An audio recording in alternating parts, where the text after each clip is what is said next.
Hello students, मैं आपके लिए उच्च शिक्षा विभाग में अभी वर्तमान में रजिस्ट्रेशन एवं वेरिफिकेशन की प्रक्रिया चल रही है। तो उसके लिए जो आपके जो कुछ प्रश्न रहते हैं, आप परेशान रहते हैं कि मैं कैसे रजिस्ट्रेशन करवाऊँ, कैसे वेरिफिकेशन करवाऊँ, कैसे इस प्रक्रिया में भाग लूँ। तो मैंने कुछ आपके जो भी प्रश्न रहते हैं उन प्रश्नों के जवाब इस वीडियो के माध्यम से देना चाहता हूँ। तो यदि वीडियो आपको अच्छी लगे तो चैनल को सब्सक्राइब कर लेना और वीडियो को लाइक कर देना और बेल आइकन जरूर दबा लेना, इससे कि आपको मैं जब भी वीडियो डालूँ तो आपको नोटिफिकेशन प्राप्त हो जाए और आपको उस वीडियो का लाभ प्राप्त हो, क्योंकि मैं जो मेहनत करता हूँ तो उसका लाभ कम से कम आप लोगों को मिल जाए, यही मेरा उद्देश्य है।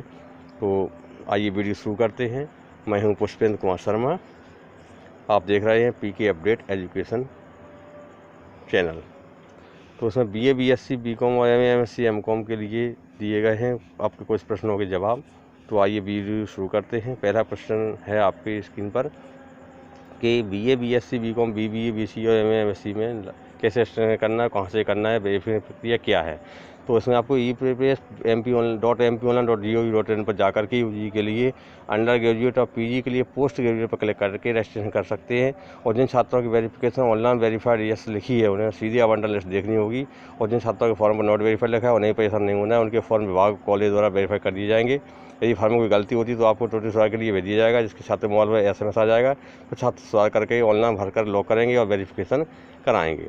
तो इस पहले क्वेश्चन जवाब हो गया। आपका दूसरा क्वेश्चन है कि बोर्ड एंड रोल नंबर व नाम भरने के बाद स्वतः भरी हुई सूचनाओं या अंकों में गलती पाई जाने तो क्या मैं सूचनाओं को अंकों में ठीक कर सकता भुगतान के पूर्व तक की स्थिति में आवेदन स्वतः कर सकता है। और पंजीयन शुल्क भुगतान के पश्चात आप निकटतम शासकीय मौजूदा सेल्फ सेंटर द्वारा फॉर्म को अनलॉक करा करके या फिर स्वयं या क्वेस्ट के माध्यम से आप संशोधन करके संशोधन पश्चात पुनः विकल्प चयन कर सत्यापन कराना अनिवार्य होगा। नेक्स्ट क्वेश्चन आपका है, क्या पंजीयन फॉर्म में त्रुटि सुधार संभव है। तो पंजीयन शुल्क भुगतान से पूर्व हाँ, आप आवेदक अपनी लॉगिन आईडी से पंजीयन फॉर्म में त्रुटि सुधार कर सकते हैं। और पंजीयन शुल्क भुगतान के पश्चात आवेदक अपने निकटतम शासकीय महाविद्यालय या सेंटर द्वारा फॉर्म को अनलॉक करा करके फिर त्रुटि सुधार कर सकेगा। त्रुटि सुधार पश्चात पुनः विकल्प चयन का सत्यापन करवाना अनिवार्य होगा। ऐसी स्थिति में आपको सत्यापन जरूर करवाना होगा। नेक्स्ट क्वेश्चन आपका है कि पंजीयन करते समय किन दस्तावेजों को अपलोड करना होगा। तो पंजीयन के बाद आपको ये सत्यापन हेतु स्वयं की फ़ोटो के साथ निम्नलिखित आवश्यक आपको स्कैन करना होगी। बता रहे हैं नंबर 1 अंक सूची, न्यूनतम सरकारी परीक्षा स्नातक प्रथम वर्ष हेतु 12वीं की है, स्नातकोत्तर परीक्षा के लिए अंतिम वर्ष सेमेस्टर जाति प्रमाण पत्र और आपका संवर्ग प्रमाण पत्र, आय प्रमाण पत्र और अधिवास संबंधी यदि आपके पास कोई डॉक्यूमेंट हैं तो वो लगाना है। सामान्य के लिए जाति प्रमाण पत्र नहीं लगाना है, ठीक है। SC ST OBC के लिए जाति प्रमाण पत्र लगाना है, आय लगाना है। तो और आपको मूल निवासी प्रमाण पत्र लगाना है, सामान्य के लिए मूल निवासी लगाना है आपका। नेक्स्ट आपका क्वेश्चन है, तो आपको परेशान नहीं होना है। आप आइए next question, choice filling lock करने के पश्चात चॉइस फिलिंग में परिवर्तन कैसे करें। तो चॉइस फिलिंग लॉक करने के पश्चात आवेदक हेल्प सेंटर के माध्यम से फॉर्म को अनलॉक करा करके महाविद्यालय स्वयं या कियोस्क महाविद्यालय द्वारा स्वयं द्वारा कियोस्क के माध्यम से चॉइस फिलिंग परिवर्तन कर सकता है। नेक्स्ट क्वेश्चन है, क्या मैं 12वीं परीक्षा में पूरक प्राप्त विद्यार्थी ऑनलाइन प्रवेश प्रक्रिया हेतु पंजीयन के लिए पात्र होंगे। तो कक्षा 12वीं में जिनकी सप्लीमेंट्री आई हुई है वो प्रावधिक प्रवेश के लिए पंजीयन कराना अनिवार्य होगा, लेकिन उसके बाद आप नहीं करा सकते पंजीयन। नहीं, लड़के सोचते हैं मेरी सप्लीमेंट्री आई है तो मैं इसके लिए पात्र नहीं हूँ, तो ऐसा नहीं है, आपको अभी ही कराना होगा।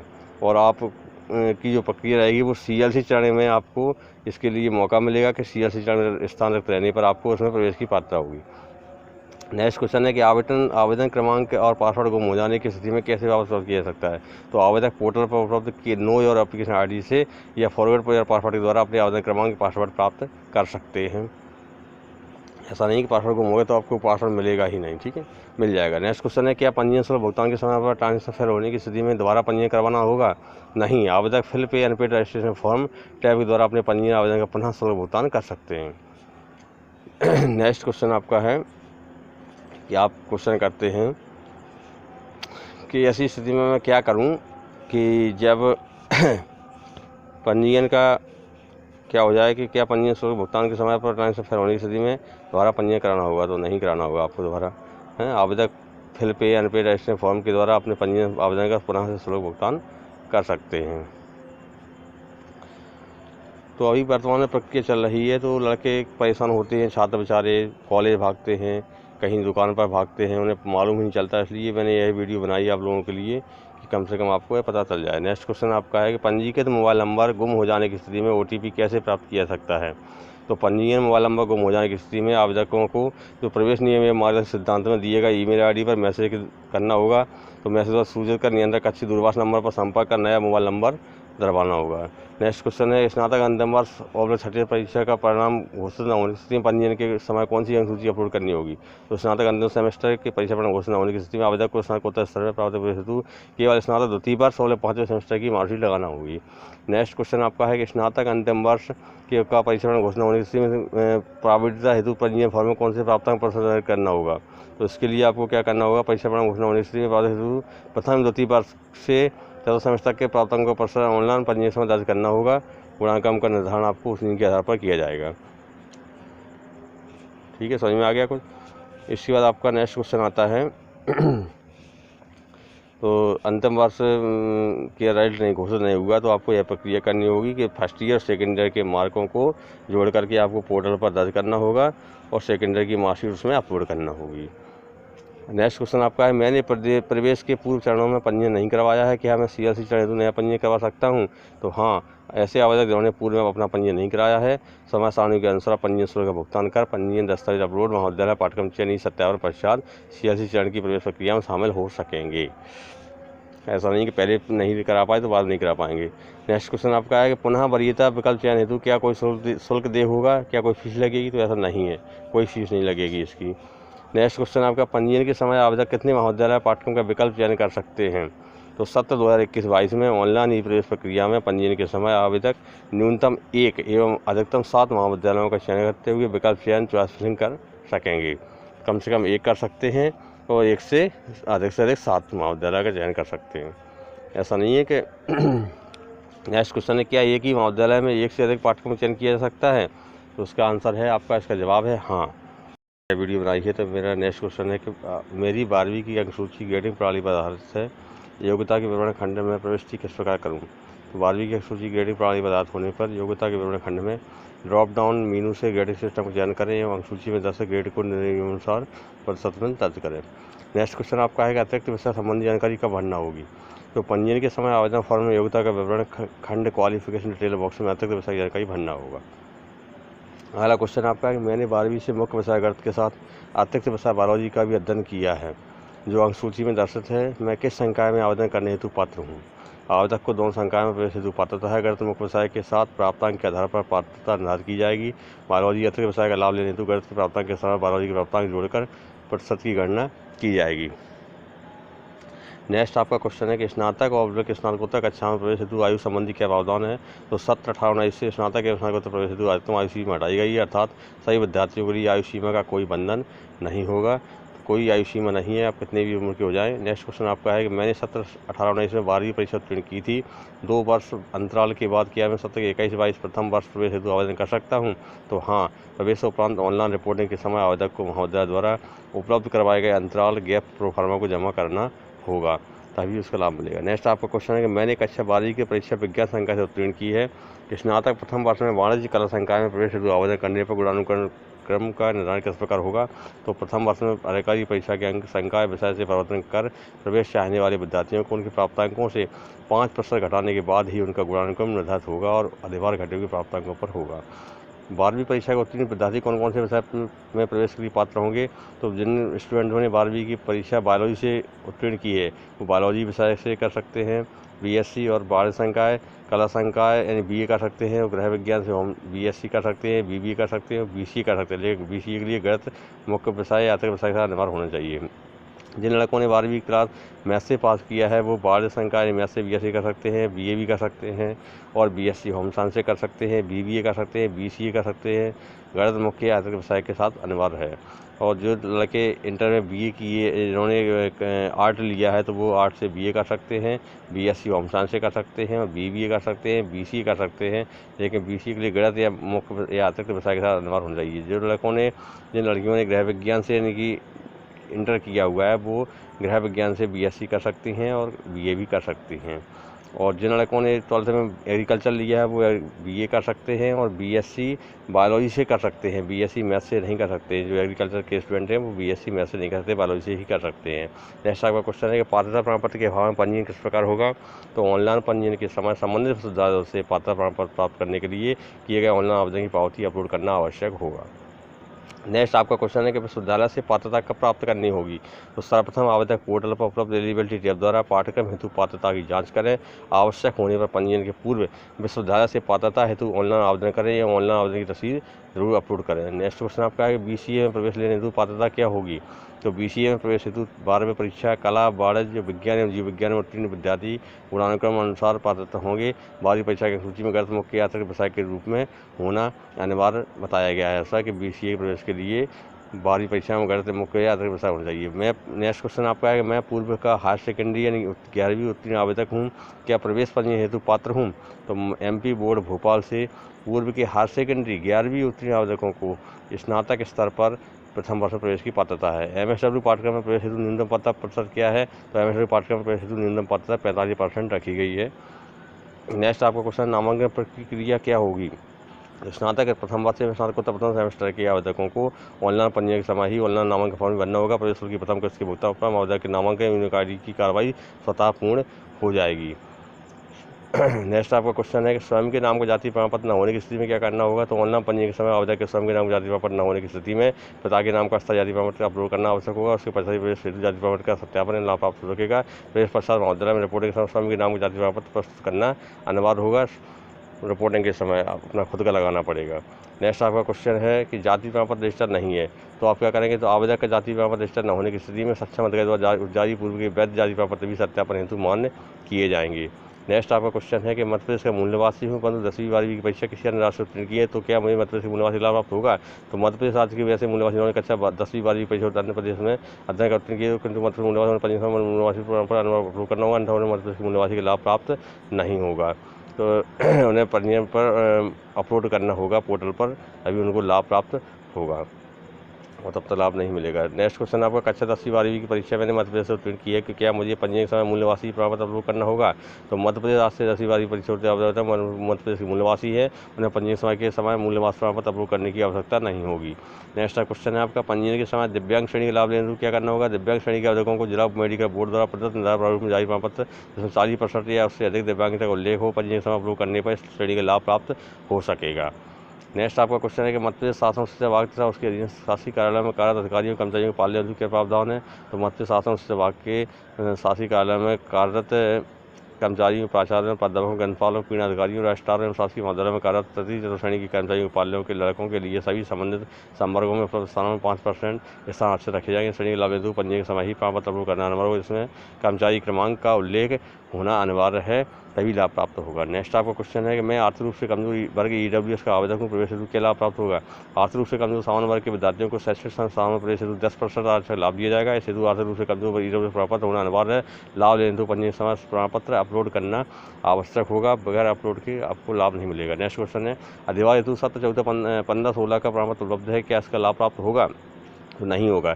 स्नातक प्रथम वर्ष प्रवेश के लिए अधिवास हेतु आवेदक 17-18 के पूर्व के मान नहीं होंगे ताकि के ही प्रमाण पत्र पंजीयन समय अपलोड कर सकें। स्नातकोत्तर के लिए आपको 18-19 के पूर्व के मान नहीं होंगे, 18-19 तक के ही प्रमाण पत्र पंजीयन समय अपलोड कर सकेंगे, तभी लाभ प्राप्त होगा। नेक्स्ट क्वेश्चन में ऑनर्स से स्नातक उत्तीर्ण आवेदक हूँ, स्नातकोत्तर प्रथम सेमेस्टर में प्रवेश लेने पर क्या कोई अतिरिक्त लाभ प्राप्त होगा।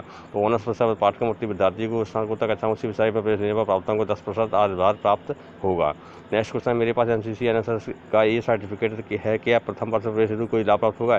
NCC NSS के ए सर्टिफिकेट प्राप्त आवेदकों को स्नातक प्रथम वर्ष प्रवेश हेतु प्राप्तांकों का 2% अधिभार प्राप्त होगा। नेक्स्ट क्वेश्चन है आपका स्नातकोत्तर परीक्षा उत्तीर्ण आवेदकों को LLB प्रथम वर्ष प्रवेश लेने पर क्या कोई अतिरिक्त लाभ प्राप्त होगा। तो स्नातकोत्तर परीक्षा उत्तीर्ण आवेदकों को LLB प्रथम वर्ष प्रवेश प्राप्तांकों का 5% अधिभार प्राप्त हो सकेगा। दस्तावेज सत्यापन कहाँ होगा। 17-21-22 में सत्यापन प्रक्रिया मध्य प्रदेश सभी शासकीय महाविद्यालय हेल्प सेंटर में ऑनलाइन संपन्न की जाएगी। नेक्स्ट क्वेश्चन है क्या दस्तावेजों के सत्यापन के पहले महाविद्यालय पाठ्यक्रम चयन करना अनिवार्य है। हाँ, दस्तावेजों के सत्यापन के पहले महाविद्यालय पाठ्यक्रम चयन करना अनिवार्य है।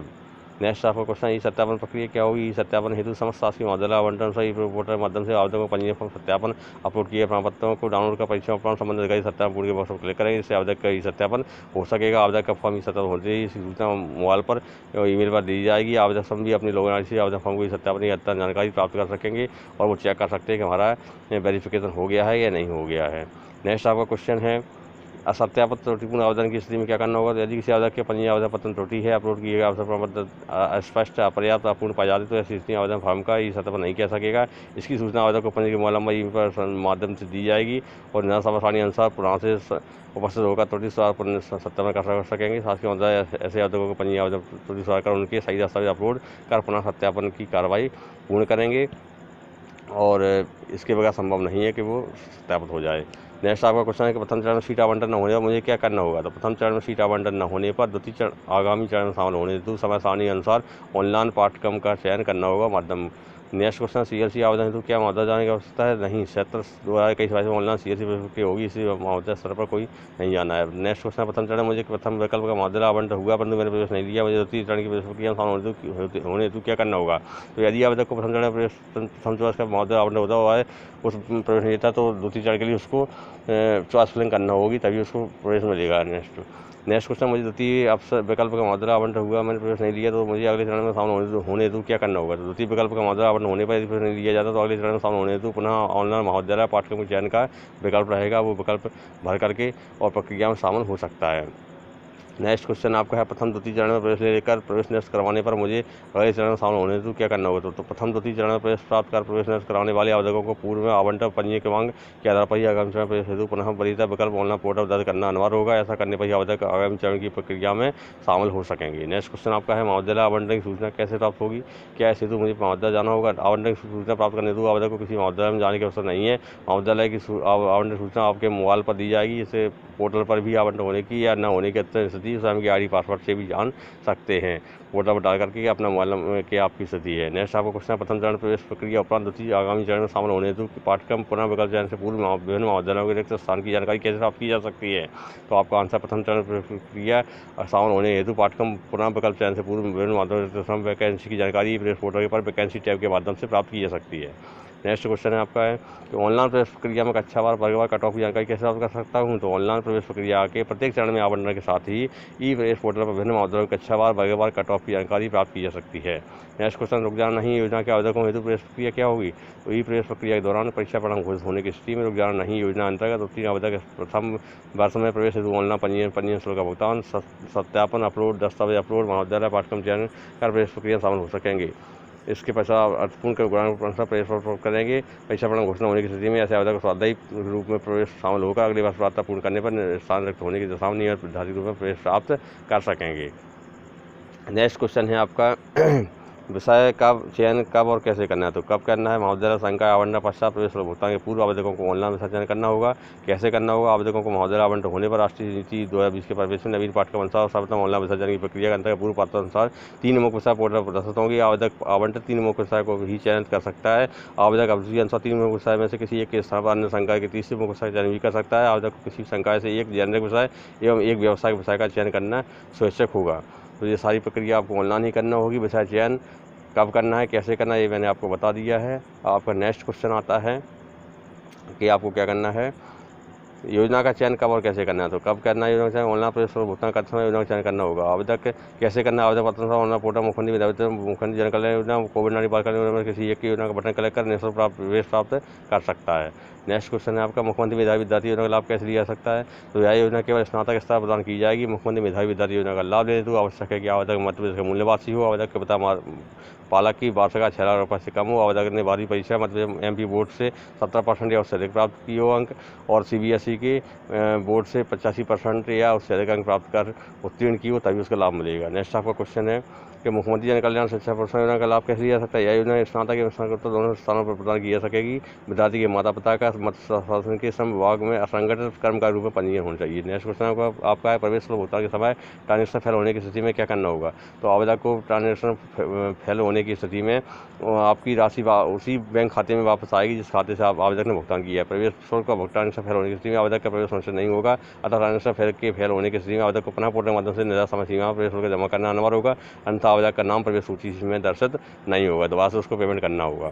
नेक्स्ट आपका क्वेश्चन है कि प्रवेश शुल्क भुगतान किस प्रकार किया जा सकता है। प्रवेश शुल्क का भुगतान आवेदक net banking, credit card, debit card, UPI के माध्यम से स्वयं कर सकेगा या उपरोक्त सुविधा उपलब्ध न होने पर कियोस्क के माध्यम से शुल्क भुगतान का प्रवेश प्राप्त कर सकेगा।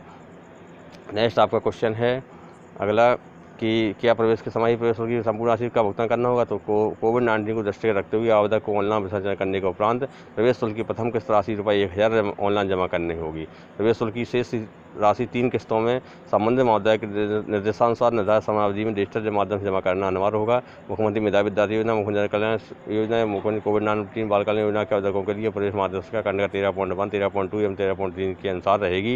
नेक्स्ट क्वेश्चन, प्रवेश शुल्क का भुगतान पश्चात महाविद्यालय में कब उपस्थित होना है। तो कोविड-19 के परिप्रेक्ष्य में शैक्षणिक सत्र 21-22 में अध्यापन कार्य आरंभ होने के पश्चात उच्च शिक्षा विभाग के निर्देशानुसार घोषित समय सीमा में प्रवेश विद्यार्थियों को शासकीय महाविद्यालय में उपस्थित होकर मूल डुप्लीकेट TCA मार्ग से जमा करना अनिवार्य होगा। समय सीमा में जमा करने की स्थिति में प्रवेश स्वतः निरस्त माना जाएगा।